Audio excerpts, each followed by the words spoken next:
Olá, meus irmãos, a paz do Senhor, tudo bem? Como vocês estão?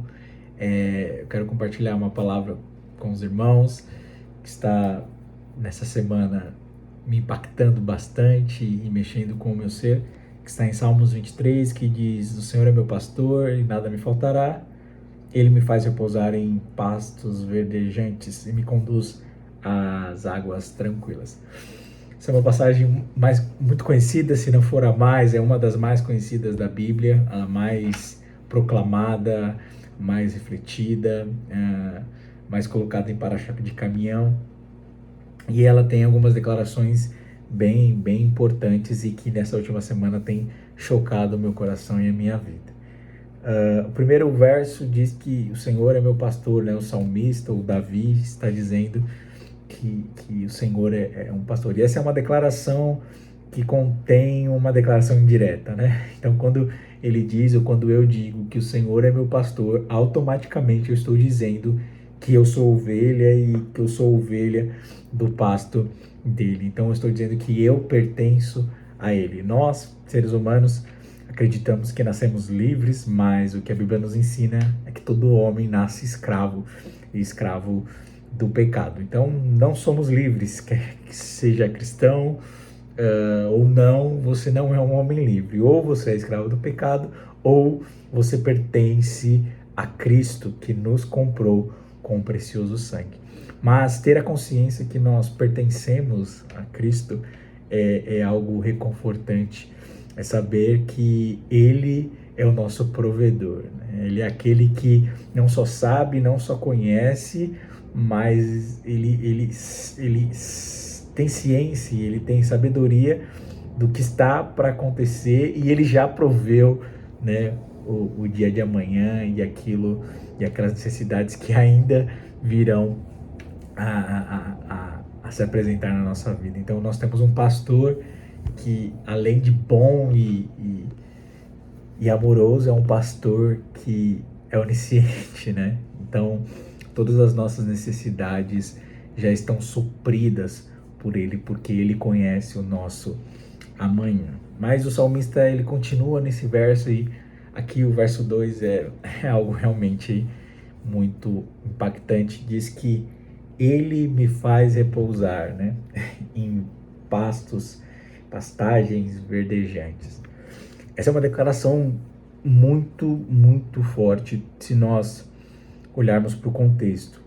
Então, o contexto está falando da relação de pastor e ovelha, e nessa relação de pastor e ovelha, eu me vejo como ovelha, então eu me declaro como uma ovelha e o declaro como sendo o meu pastor, né, o meu dono.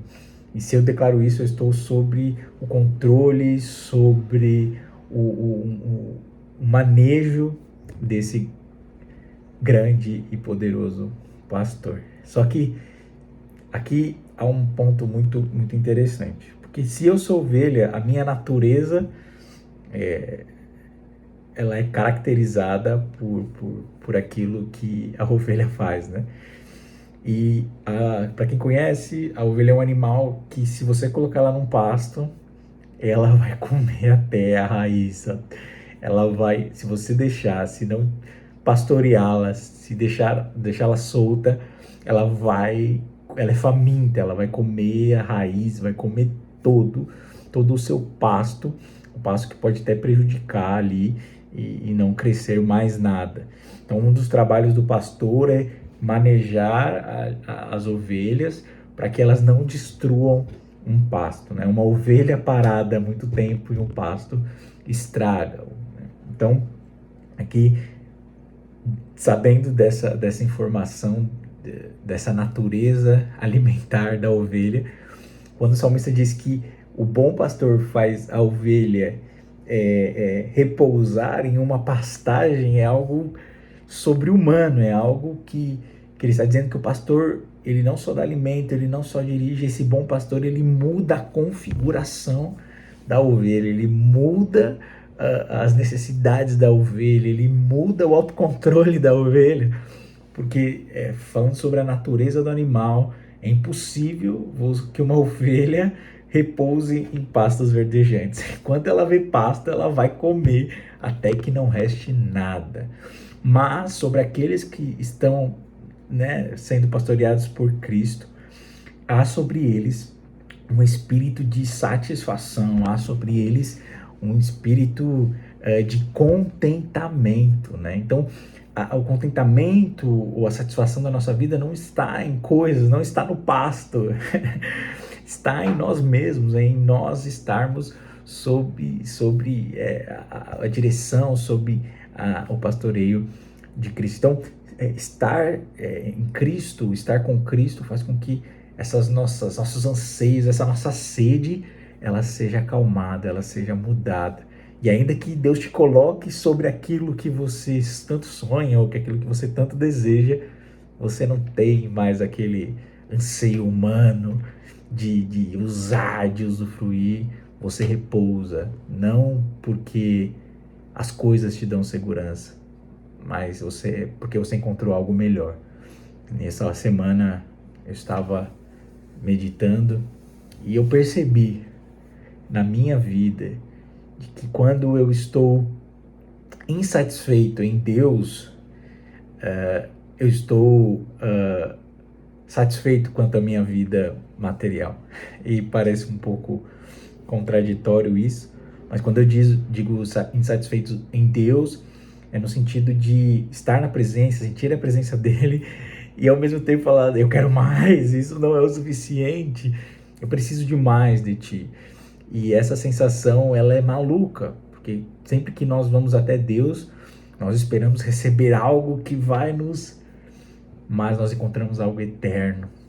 Nós não encontramos paredes, nós não encontramos limites e nós começamos a lidar com essa insatisfação santa, com essa fome, com essa sede de Deus. Então, não está mais próximo de Deus aqueles que se mostram satisfeitos, né? Mas aqueles insatisfeitos, aqueles que têm fome, são aqueles que estão próximos a Deus. Porque quando você está próximo a Ele, a fome dele é uma característica muito grande. Você vai estar o tempo todo satisfeito, sempre que você orar, você vai querer mais, e Ele sempre terá.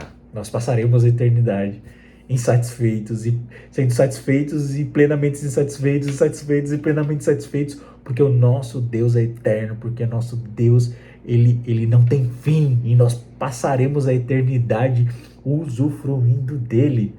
Então, quando nós temos essa insatisfação, nós não vemos a hora de orar, de buscá-lo, de estar com ele para ter isso suprido e ser mais influenciado e ser mais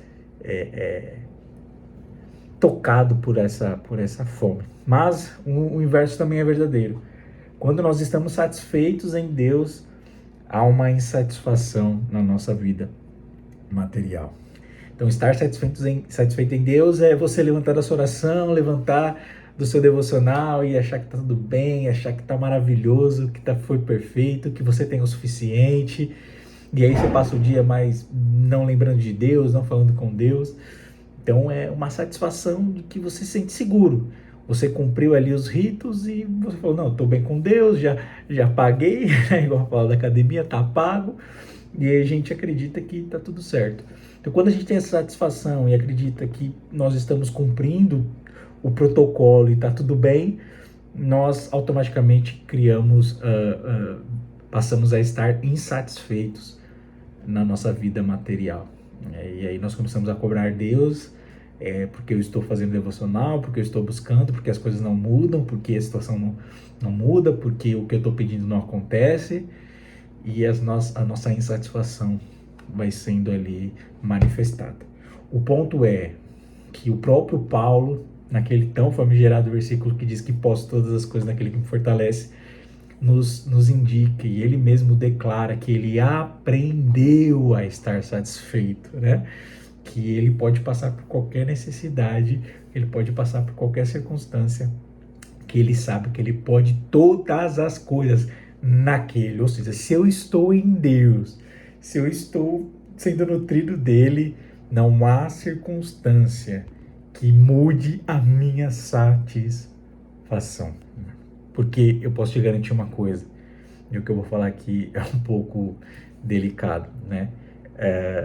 que pode até ofender alguns, mas a presença de Deus é a mesma aqui e a mesma num hotel 5 estrelas. A presença de Deus é a mesma numa mansão e a mesma em um barraco. A presença de Deus, quando nós amamos e buscamos a Ele, é a mesma com a conta cheia ou é a mesma com a conta vazia. Deus, ele não está adstrito às circunstâncias. Então, o fruto da nossa satisfação não são as circunstâncias, muitas vezes, mas é a falta de insatisfação em Deus, de buscá-lo mais, de tê-lo mais, de desejá-lo mais. Ao passo que as outras coisas do mundo se tornam pequenas e só circunstanciais, que podem hoje estar bem, nem tanto, mas o que nós sabemos é que a presença não muda, a glória não muda e que eu posso estar em qualquer lugar, em qualquer ambiente, que Ele estará comigo. Amém? E que essa palavra, ela tem me alimentado essa semana e eu creio que ela pode também fortalecer a tua fé. Deus abençoe.